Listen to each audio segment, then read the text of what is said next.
Halo sobat-sobat semua,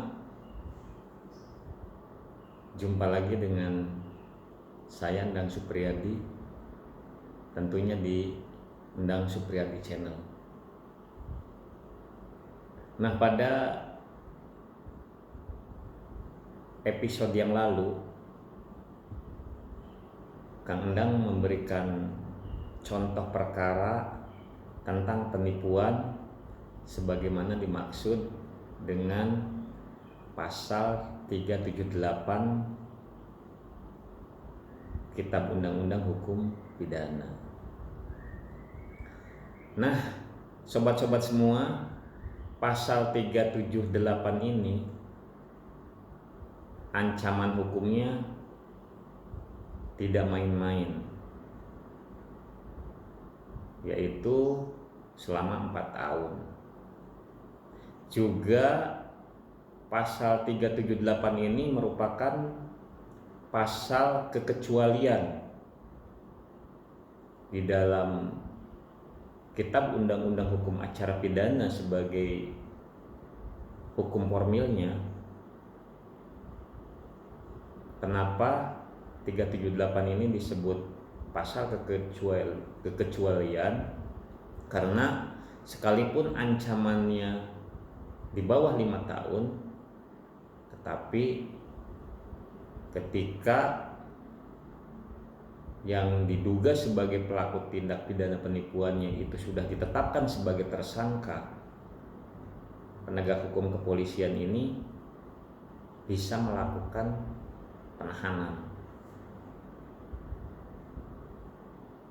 Nah, sobat-sobat semua, tadi Kang Endang menjelaskan bahwa pasal 378 ini ancamannya selama 4 tahun. Nah, ini cukup lumayan juga teman-teman semua. Nah, teman-teman, bahwa pada episode yang lalu proses perkara penipuan ini anggaplah sudah dilimpahkan kepada pihak kejaksaan untuk dilakukan penuntutan. Nah, setelah berkas ini berada di tangan jaksa penuntut umum di dalam menangani perkara dugaan penipuan tadi, ini pihak jaksa penuntut umum ini akan melakukan pra penuntutan. Jadi proses perbuatan yang telah dilakukan oleh seseorang yang diduga sebagai tersangka penipuan tadi ini seperti apa peranannya. Nah, nanti jaksa ini sebelum dilakukan penuntutan itu melakukan pra penuntutan.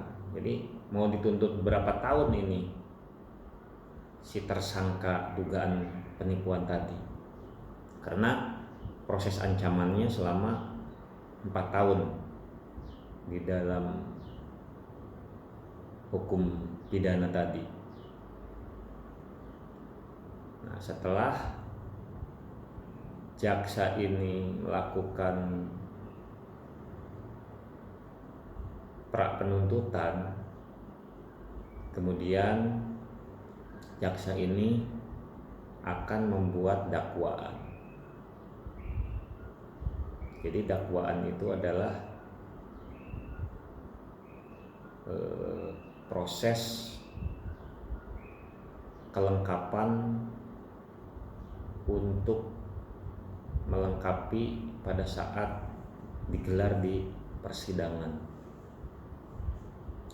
Nah, ini dakwaan ini menjelaskan identitas tersangka di dalamnya, menjelaskan peristiwa kapan terjadi tindak pidana tersebut dan di mana.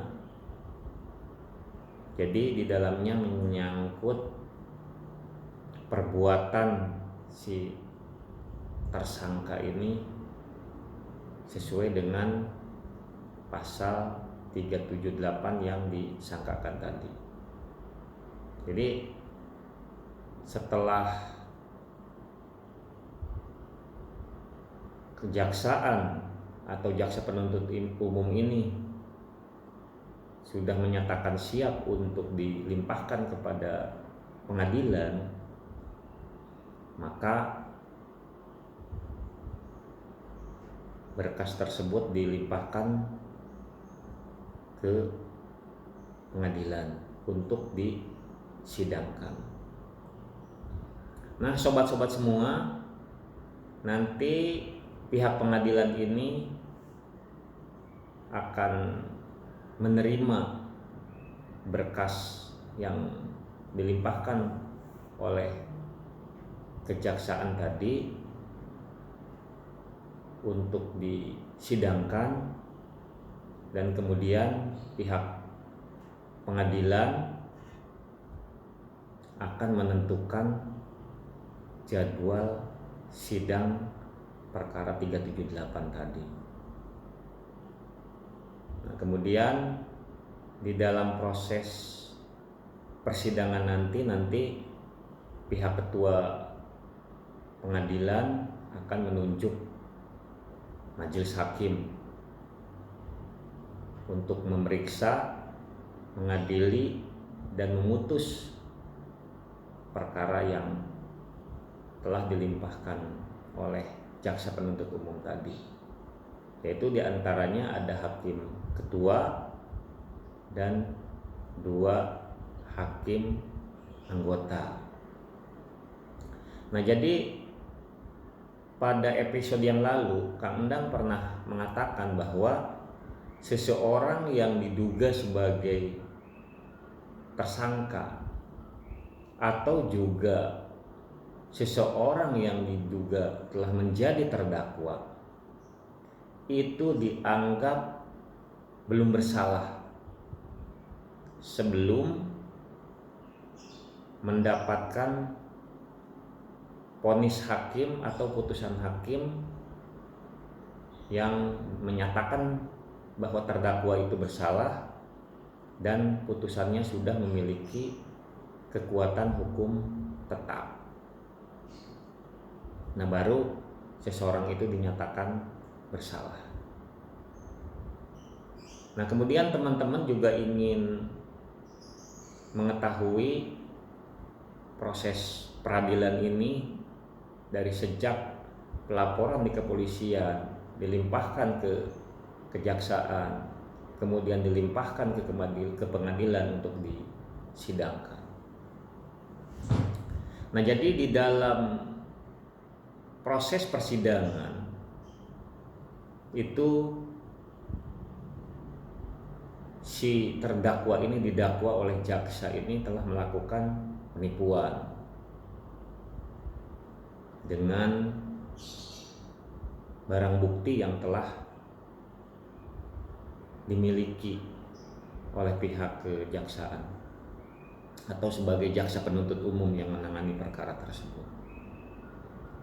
Nah, jadi untuk membuka peristiwa bahwa seseorang yang telah diduga atau didakwa melakukan tindakan penipuan tadi sebagaimana pasal 378 Kitab Undang-Undang Hukum Pidana, maka di dalam suatu persidangan ini akan dibuktikan fakta-faktanya.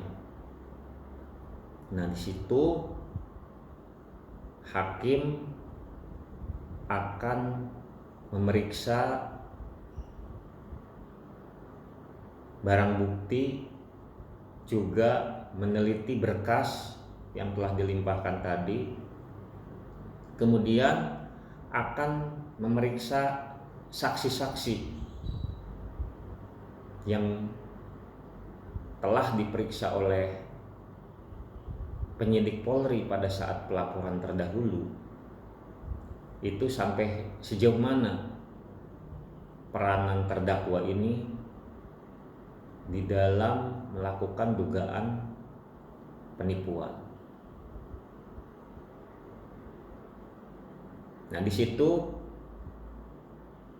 hakim majelis akan membuka peristiwa yang terjadi dari sejak awal dilakukannya proses penipuan, seperti apa dia peranannya. Nah, kemudian hakim juga memberikan kesempatan kepada terdakwa untuk menghadirkan saksi yang sifatnya meringankan terdakwa. Karena di dalam proses persidangan ini betul-betul terbuka untuk umum dan betul-betul transparan bahwa perbuatan terdakwa ini terbukti atau tidak di dalam fakta-fakta persidangan. Nah, kemudian teman-teman Kang Endang ingin sepintas menjelaskan bahwa yang namanya vonis hakim atau putusan hakim ini ada 3 jenis.